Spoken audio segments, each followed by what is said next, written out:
Basics and definitions under CrPC. तो सबसे पहले हम सीआरपीसी के अंदर के सम बेसिक टर्म्स और डेफिनेशंस पढ़ेंगे, और सम बेसिक कंसेप्ट्स जो हैं, जो कई बार हमें पता नहीं होता है कि सीआरपीसी का मतलब क्या है और क्या सीआरपीसी के अंदर सब कुछ इंक्लूड है। उसके अलावा कोर्ट्स की हायरार्की क्या होती है, मैजिस्ट्रेट्स की हायरार्की क्या होती है। तो ये सारी चीज़ें हम बेसिक्स जो है, उनकी कोर्ट्स की पावर क्या है, उनकी पिक्यूनियरी जुरिस्डिक्शन क्या है, फाइन नहीं पे किया तो कितनी पनिशमेंट आपको हो सकती है। तो ये सारी चीज़ें आपको बेसिक्स में हम कवर करेंगे। ठीक है, सो विल स्टार्ट, और हम डिटेल में इसके बारे में पढ़ेंगे, स्लोली एंड स्टडीली हम इसके बारे में पढ़ेंगे। First of all, criminal procedure is concerned with the procedure necessary for enforcement of criminal law। तो हमारे देश में क्रिमिनल लॉज बहुत सारे हैं, जैसे Indian penal code is one of them. Okay, Indian penal code हमारे देश का सबसे इंपॉर्टेंट क्रिमिनल लॉ है। ओके, इसको एनफोर्स करने के लिए कोई ना कोई प्रोसीजर होना बहुत जरूरी है। अगर आपको आईपीसी अगर इम्प्लीमेंट करना है, if you want to implement IPC, उसको एनफोर्स करने के लिए सीआरपीसी बहुत जरूरी है। तो याद रखिएगा कि जो क्रिमिनल प्रोसीजर कोड है, ये एक प्रोसीजरल कोड है, नाम में ही लिखा है प्रोसीजर। कई बार लोगों को लगता है कि ये लॉ है। जी नहीं, this is not a law, this is just a procedure which needs to be followed to enforce criminal law in India. ठीक है, तो ये बेसिक है, इसको समझिए। क्योंकि the law of criminal procedure is intended to provide a mechanism for the enforcement of criminal. तो हमारे देश में जैसे आईपीसी हो गया, prevention of atrocities against schedule caste schedule tribe हो गया, उसके अलावा अनटचेबिलिटी के खिलाफ हमारे पास कायदा है, हमारे पास नारकोटिक्स के रिलेटेड कायदे हैं। ठीक है, कि ड्रग ट्रैफिकिंग के बारे में लॉज हैं, ह्यूमन ट्रैफिकिंग के ऊपर लॉज हैं। ठीक है, तो ये सारे जो लॉज हैं वो क्रिमिनल लॉज हैं। उनको इम्प्लीमेंट करने के लिए हमें सीआरपीसी का इस्तेमाल करना पड़ता है। Okay, all right. In the absence of procedural law, अगर प्रोसीजरल लॉ है ही नहीं, तो क्रिमिनल सिर्फ लॉ बना दिया, आपके पास सिर्फ इंडियन पिनल कोड है, लेकिन आपको पता ही नहीं कि उनको एनफोर्स कैसे करना है, तो वो मीनिंगलेस है। कि जैसे अभी कॉन्स्टिट्यूशन में फंडामेंटल राइट्स दिए हुए हैं, फंडामेंटल राइट्स इक्वालिटी है, लिबर्टी है, फ्रीडम है, सब है, लेकिन अगर आर्टिकल 32 नहीं है, जो हमारे इंडियन कॉन्स्टिट्यूशन का बाबा साहेब अम्बेडकर ने भी कहा कि ये it is the soul of the constitution. क्यों कहा गया है? क्योंकि जब एनफोर्समेंट की बात आती है, जब उन फंडामेंटल राइट्स का कोई वायलेशन करता है, उनको एनफोर्स करने का जब टाइम आता है, तो आप under article 32 directly supreme court जा सकते हो, under article 226 directly high court जा सकते हो। सो अगर ये आर्टिकल नहीं होते तो वो फंडामेंटल राइट्स को कोई वैल्यू नहीं है। उसी तरीके से अगर क्रिमिनल लॉ को आपको इंप्लीमेंट करना है, तो ये प्रोसीजर अगर नहीं होगा तो उसकी कोई मायने नहीं है कि भाई कैसे इसको हम एनफोर्स करें। Because without the enforcement mechanism, the threat of punishment to lawbreakers would remain empty in practice। कि भाई इसको एनफोर्स कैसे, बस कायदा बना रखा है। अभी जैसे prevention of money laundering act, money laundering एक कायदा है, फ्रॉड पे लॉ होता है, ये सारे क्रिमिनल लॉज है। पर इनको इम्प्लीमेंट करने के लिए अगर आपने प्रोसीजर नहीं दिया है, तो कैसे इसको हम एनफोर्स करेंगे? इसीलिए सीआरपीसी और आईपीसी जब भी हम पढ़ाई करते हैं, दोनों के प्रोविजंस एक दूसरे को लिंक्ड होते हैं। और जब मैं पढ़ा रहा हूं तो अभी भी आपके पास आईपीसी और सीआरपीसी का जो बैरक्ट है, more often than not IPC का बैरक्ट साथ में होना चाहिए, क्योंकि वैसे भी सीआरपीसी के सारे प्रोविजंस मेरे नोट्स में है, मेरे स्लाइड्स में है, तो पढ़ते पढ़ते आप वो समझ जाएंगे। लेकिन मैंने आप साथ में पढ़ाई करते समय आईपीसी का भी बैरक्ट साथ में लेके बैठिए, क्योंकि कई बार वो जो सेक्शन नंबर होते हैं वो एक दूसरे को लिंक करने होते हैं। तो वो सेक्शन अगर दोनों बैरक्ट साथ में होंगे पढ़ाई करते समय, तो वो आसानी जाती है। CRPC is complementary to criminal law. It creates the necessary machinery for the detection of crime, recording and framing of charges, arrest of criminals, collection of the guilt or innocence of the person, imposition of suitable evidence, and determination on the guilty person।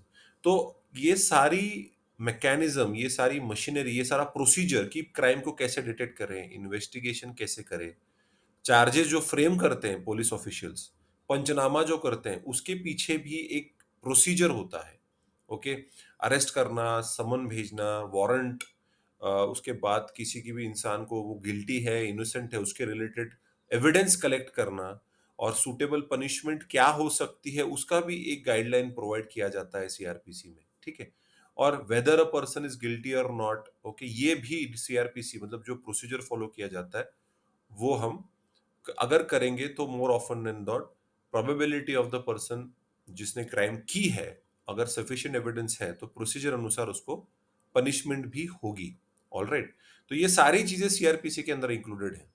अगर just imagine कीजिए कि अगर ये procedure नहीं होता, police वालों को तो सबसे पहले समझ में नहीं आता कि भाई इन्वेस्टिगेशन कैसे करें, फ्रेमिंग ऑफ द चार्जेस कैसे करें, रिकॉर्डिंग कैसे करें, क्योंकि बाद में सीआरपीसी में काफी चेंजेस किए गए कि बाबा जब भी आपको कोई अगर अपना कबूलनामा दे रहा है तो आपको वो रिकॉर्ड करना पड़ता है, either you have to record it in a video और या आपको टेप रिकॉर्डर में उसको रिकॉर्ड करना पड़ेगा जब भी वो पुलिस ऑफिशियल के आगे करते हैं। फिर बाद में पता चला कि आप थर्ड डिग्री करके टॉर्चर करके, जैसे अगर आपने मूवी देखा होगा, बहुत सारे मूवीज में पुलिस वाले टॉर्चर करते हैं इनोसेंट लोगों के ऊपर और उनसे एक्सेप्ट करवाते कि हाँ ये तुमने क्राइम करी है, ये एक्सेप्ट करो। तो अभी चाहे का वो लेटेस्ट वो जय भीम मूवी आया था, उसमें भी ये दिखा गया कि 90s में ऐसा होता था in the state of Tamil Nadu where lower caste people were tortured to accept, तो ये एक्सेप्टेबल नहीं था कोर्ट में। बाद में फिर ये बताया गया कि देखिए जुडिशियल मैजिस्ट्रेट साथ होना बहुत मैंडेटरी है। उसके बाद अगर किसी लड़की को अरेस्ट करना है तो एक लेडी ऑफिशियल होनी बहुत जरूरी है। अगर असॉल्ट सेक्सुअल असॉल्ट के केस है तो मेडिकल एग्जामिनेशन के लिए लेडी डॉक्टर होना जरूरी है। तो ये चेंजेस बाद में किए गए। ओके, सो ये क्यों करा जा रहा है, ये प्रोसीजर क्यों दिया जा रहा है? On the one side human right protection, क्योंकि अगर कोई अक्यूज्ड है तो उसके भी कुछ राइट्स हैं, अगर कोई कन्विक्टेड है तो उसके भी कोई राइट्स है, तो वो राइट्स कोई वॉयलेट ना करे एंड पुलिस को एक सही प्रोसीजर मिले। Otherwise what can happen, people in power tend to abuse power. ऐसा होता है कि जिसके हाथ में पावर होती है और अगर प्रोसीजर नहीं दिया गया है तो you can see that sometimes the people who are in authority might misuse their power, अपनी अथॉरिटी का गलत इस्तेमाल कर सकते हैं, फेक चार्जेस फ्रेम कर सकते हैं। आपने बहुत सारे देखे होंगे पिंक मूवी में, जैसे अगर आपने देखा होगा, अगर बहुत ही फेमस मूवी है अमिताभ बच्चन का, कि उसके अंदर जो पुलिस लेडी इंस्पेक्टर होती है वो जब कंप्लेंट लिखती है तो बस एक लाइन की उसने लिखा होता है, उसको जो एक रजिस्टर मेंटेन करना पड़ता है उनको एफआईआर का, या जहाँ पे कंप्लेंट लॉन्च की जाती है पुलिस स्टेशन में। अभी ये भी प्रोसीजर में दिया है, क्योंकि हम आगे जाके देखेंगे कि पुलिस ने कैसे detection of crime, investigation, framing of charges, recording of charges कैसे करना है। तो उसमें प्रोसीजर सही से फॉलो नहीं किया गया है। जॉली एलएलबी देख लीजिए, पार्ट 1 पार्ट 2, प्रोसीजर ठीक से एस्टेब्लिश नहीं किया गया है। सुशांत सिंह राजपूत की जो केस थी उसमें भी जब whenever I was watching the news, लोग सिर्फ बात कर रहे थे कि भाई कौन से सेलिब्रिटी ने क्या किया, एवरीबॉडी वाज टॉकिंग कि किसने क्या कहा, किसने, अभी वो वर्थलेस है। अगर आप जेएमएफसी की प्रिपरेशन कर रहे हैं, जुडिशरी की प्रिपरेशन कर रहे हैं, तो आपके माइंडसेट में ये होना चाहिए कि प्रोसीजर को फॉलो किया गया कि नहीं किया गया। When I was noticing the case, में जब पढ़ रहा था तो कहीं ना कहीं मुझे लगा कि पुलिस ने प्रोसीजर ठीक से फॉलो नहीं किया है। एंड मुझे यही सवाल है कि क्यों फॉलो नहीं किया है, बिकॉज समटाइम्स इट हैपेंस कि बहुत वैसे भी लोग सुसाइड कर रहे थे, कोरोना का वक्त था, लॉकडाउन चल रहा था, lot of people were facing a lot of money problems, not only money, जिसके पास पैसा है लेकिन साइकोलॉजिकली लोग डाउन हो गए थे, तो बहुत लोगों ने सुसाइड कमिट करी। उसके पहले भी एक हफ्ते पहले, 15 दिन पहले, सुशांत सिंह राजपूत के मैनेजर ने भी सुसाइड की थी, तो उसके ऊपर कोई बवाल नहीं उठा, तो क्या पता तभी भी प्रोसीजर फॉलो नहीं किया होगा। तो इनको लगा ये भी एक छोटा मोटा एक्टर है, इसके ऊपर भी क्या प्रोसीजर फॉलो करो, तो sometime because of lethargy police वाले कभी कभी प्रोसीजर जब फॉलो नहीं करते, बट ये बहुत बड़ा टीआरपी के लिए मीडिया ने इसको बहुत ज्यादा उठाया, और कहीं ना कहीं ये पता चला कि प्रोसीजरल जो लॉ है वो ठीक से फॉलो नहीं किया गया। तो कई बार इसको पुलिस वाले सस्पेंड हो जाते हैं अगर वो प्रोसीजर ठीक से फॉलो नहीं करेंगे तो। तो हमेशा पेपर पढ़ते समय ये सारे जो लॉज हैं वो इम्प्लीमेंट होते हैं कि नहीं सही तरीके से, वो देखना भी बहुत जरूरी है।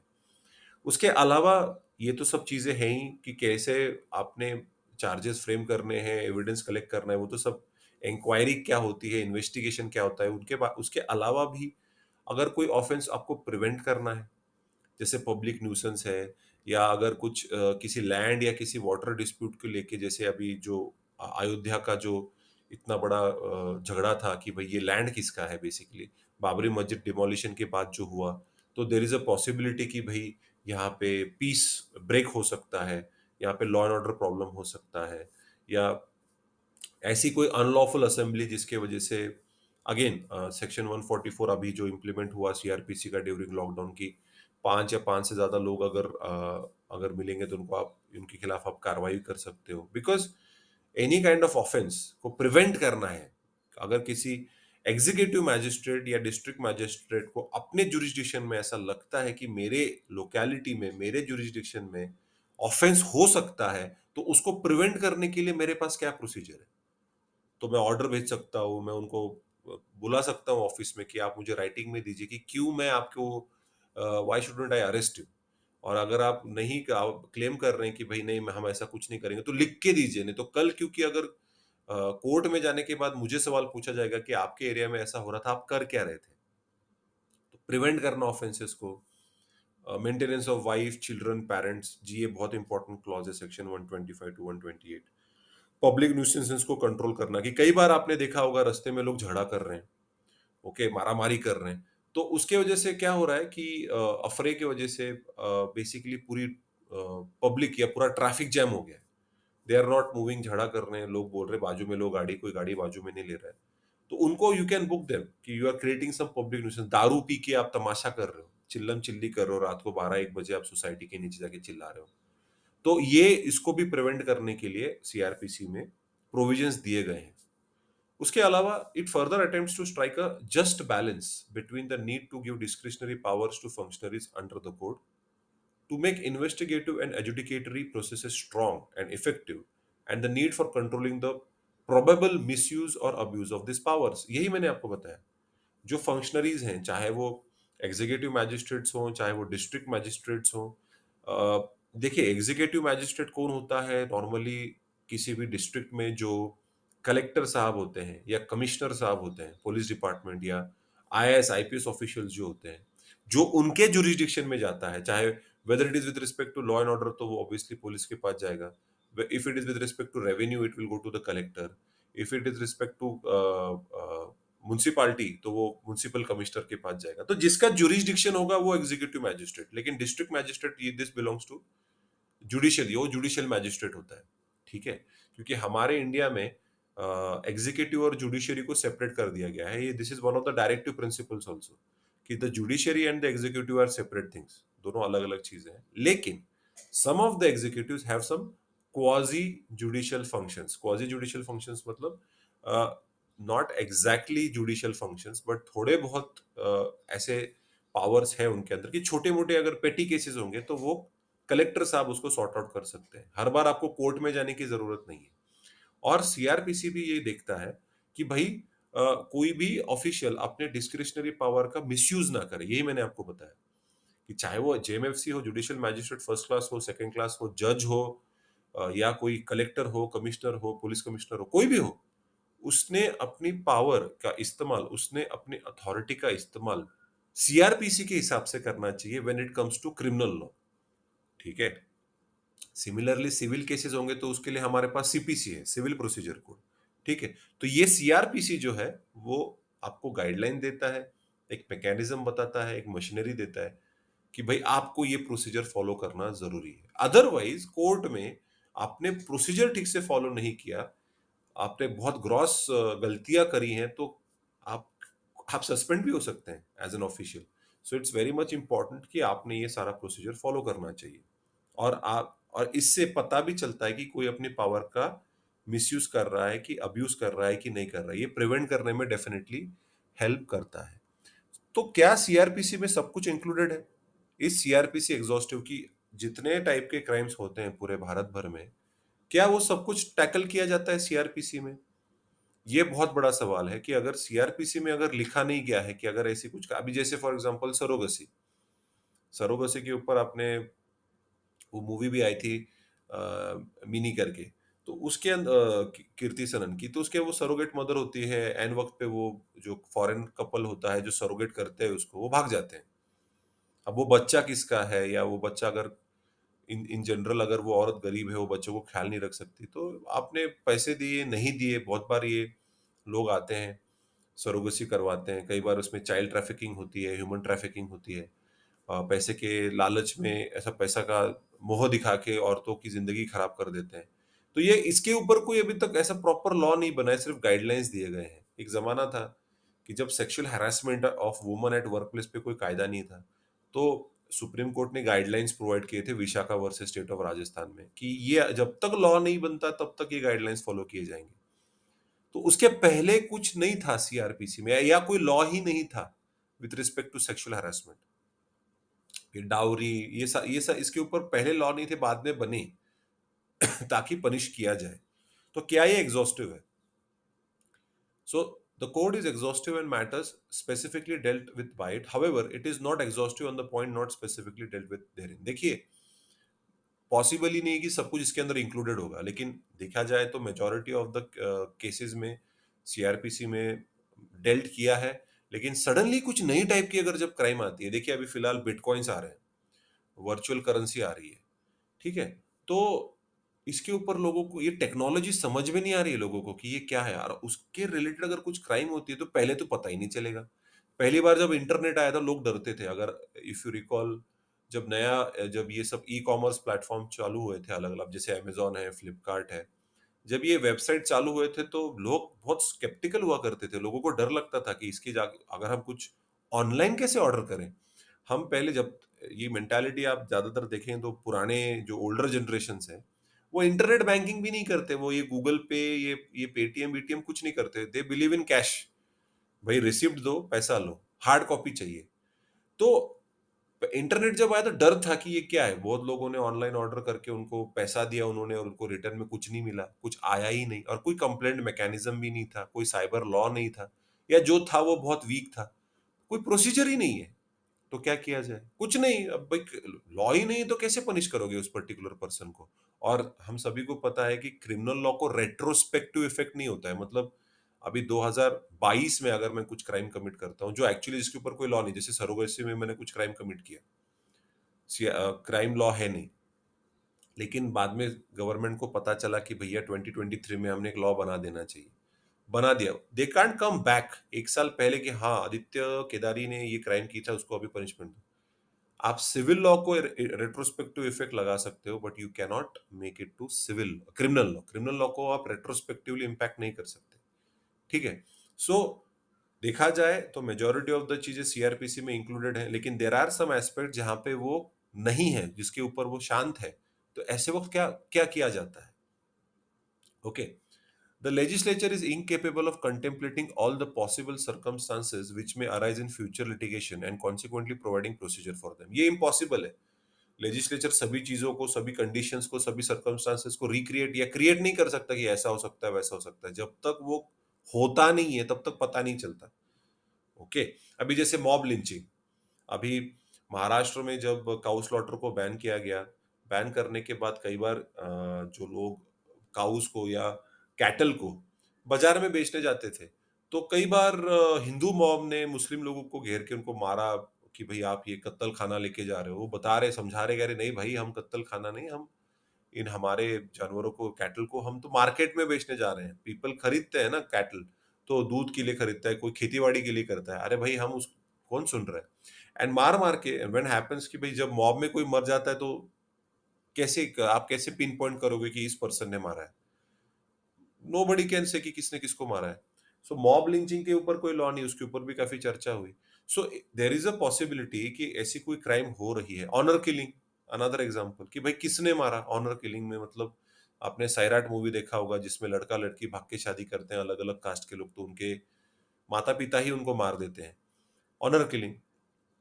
इसके ऊपर भी जैसे खाप पंचायत है, उत्तर प्रदेश में है, हरियाणा में है। थोड़ा बहुत ये ऑनर किलिंग, खाप पंचायत एज़ सच ये नहीं, पर ऑनर किलिंग थोड़ी बहुत महाराष्ट्र में भी चलती है, इसके ऊपर रिकॉर्ड्स हैं। तो लॉ तो है नहीं, उसको हम मर्डर की तरह ट्रीट करेंगे, लेकिन मर्डर में again there is a particular individual और there is a particular couple of people. पूरा गाँव ही चुप बैठा है, तो कैसे आप उसको डिफेंड करोगे? अगेन सीआरपीसी शांत है, तो लेजिस्लेचर सब कुछ कंटेम्पलेट नहीं कर सकता।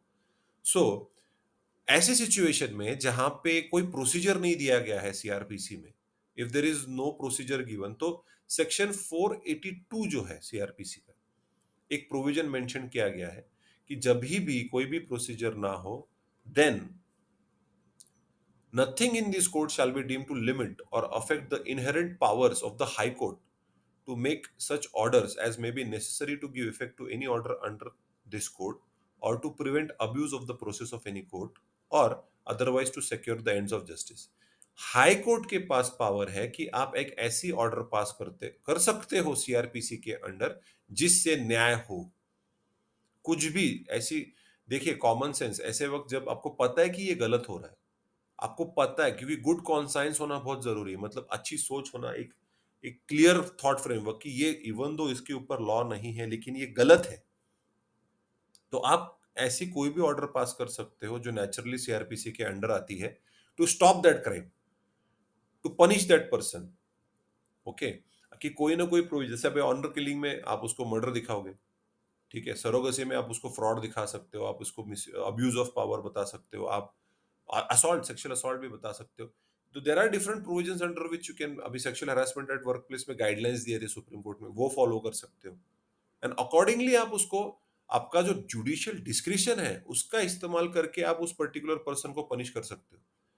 सो principle of natural justice needs to be followed, principle of equity, principle of good conscience should be followed, कि आपकी सोच क्लियर होनी बहुत जरूरी है ऐसे सिचुएशंस में जहां पे कायदा ही नहीं है। अभी जैसे आपने वेब सीरीज अगर देखी होगी, Harshad Mehta, Harshad Mehta biggest scandal 1992 scam, ये वो आपने सब पढ़ा होगा। उसके अलावा बिग बुल करके उसी का एक मूवी, अभिषेक बच्चन का मूवी था।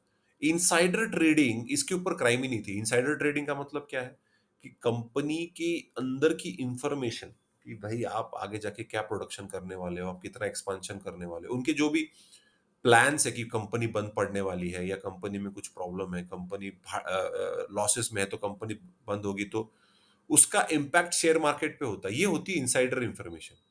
तो कंपनी में का कोई तो पर्टिकुलर इंडिविजुअल, वो अगर बाहर में इंफॉर्मेशन लीक करके पैसा कमा रहा है, that is a crime now. जब वो कर रहा था तो वो क्राइम नहीं थी। तो because it was related to fraud, because it was related to, तो कायदे बनाए जा रहे थे बाद में, क्योंकि ये पता चला कि ये गलत बात है। तब तक ऑलरेडी अमेरिका में इसके ऊपर लॉ था लेकिन इंडिया के अंदर नहीं था। तो कहीं ना कहीं हम देख सकते हैं कि हमारा जो लेजिस्लेचर था, it was not proactive to understand कि अगर ये क्राइम वहां हो रही है तो यहाँ पे भी हो सकती है, और जो हो रही थी उसके बाद उसके ऊपर लॉ बना, अकॉर्डिंगली पनिशमेंट्स हुई। ठीक है।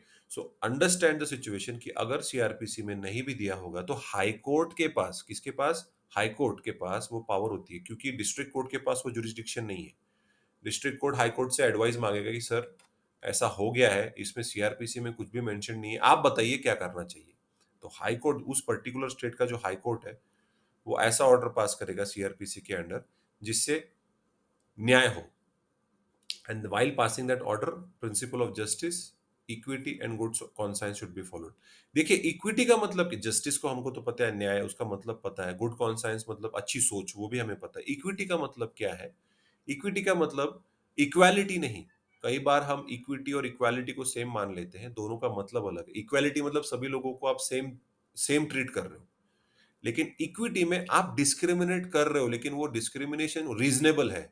जैसे कि औरत और पुरुष में हम थोड़ा-सा प्रिज्यूम करते हैं कि औरत सही होगी। So we because women are the vulnerable section of the society.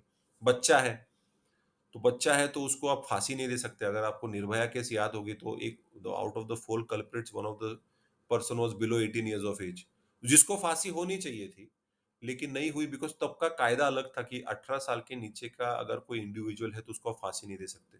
अभी लॉ चेंज हो गया है।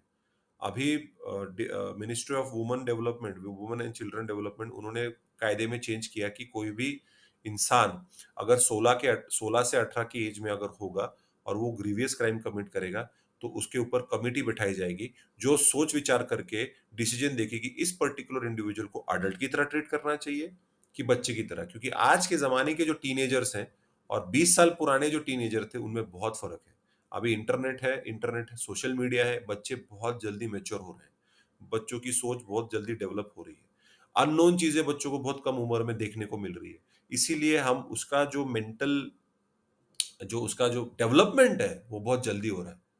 इसीलिए उस बच्चे को उस इंसान को कैसे ट्रीट करना है उसके लिए कमिटी डिसाइड करेगी. So you are treating people differently depending upon their status. Schedule caste को, शेड्यूल ट्राइब को अलग ट्रीट करना पड़ेगा, ओबीसी को अलग ट्रीट करना पड़ेगा, because you cannot treat them at par. जैसे अभी जय भीम मूवी में अगर ह्यूमन राइट वायलेशंस हो रहे हैं तो this thing has to be taken into consideration. क्यों हो रहे हैं? Because they belong to lower caste. इसीलिए उनके ऊपर उनकी जो इकोनॉमिक कंडीशन है, उनकी जो सोशल कंडीशन है, जिसके सालों साल फ्रॉम पीढ़ी से पीढ़ी उन लोगों के खिलाफ डिस्क्रिमिनेशन हो रहा है, अनटचेबिलिटी प्रैक्टिस हो रही है, इसीलिए उनके ऊपर ह्यूमन राइट वायलेशन हो रहे हैं. ये बात आपको ध्यान में रखते हुए ही डिसीजन देना पड़ेगा. So justice, equity and good conscience ध्यान में रखना होगा. ठीक है. So that was the basic introduction about CrPC.